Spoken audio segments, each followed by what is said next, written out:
Shuningdek, Milliy gvardiya harbiy xizmatchilari va ularning oila a'zolaridan iborat jamoalar o'rtasida har yili o'tkazilishi an'anaga aylangan Yangi O'zbekistonning ibratli harbiylar oilasi ko'rik-tanlovining respublika bosqichi Samarqand shahrida bo'lib o'tdi.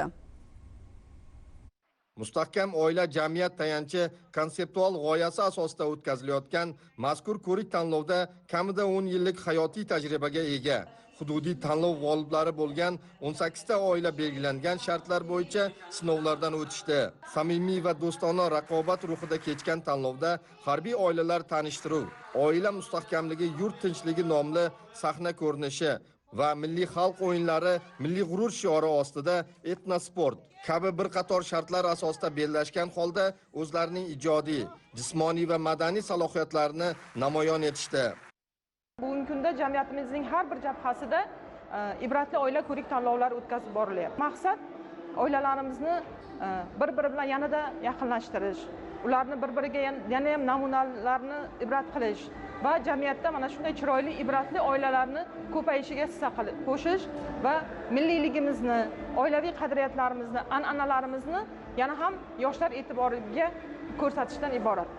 Tanlovning yakuniy natijalariga ko'ra 3-o'rinni Milliy gvardiya Samarqand va Jizzax viloyatlari bo'yicha boshqarmalari harbiy xizmatchilar oilalari egalladi. 2-o'ringa Milliy gvardiya Toshkent shahri bo'yicha boshqarmasi harbiy xizmatchisi oilasi munosib ko'rildi.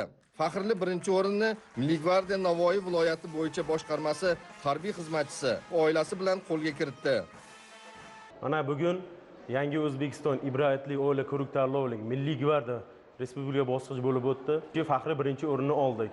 Biz oilalar 18 ta jamoa qatnashgan bo'lsa, biz hammamiz fikr almashdik. Kamchiliklarimiz, joylarimizni o'rgandik, o'rgatadigan joylarni o'rgatdik. Men do'stlarni juda ham ko'p orttirdim va men bundan xursandman va hammaga minnatdorchiligimni bildirib qolaman. G'olib va sovrindorlar tashkilotchilar tomonidan munosib ravishda mukofotlandi. Shuningdek, tanlovning respublika bosqichida faol ishtirok etgan oilalar nominatsiyalar bo'yicha ham rag'batlantirildi.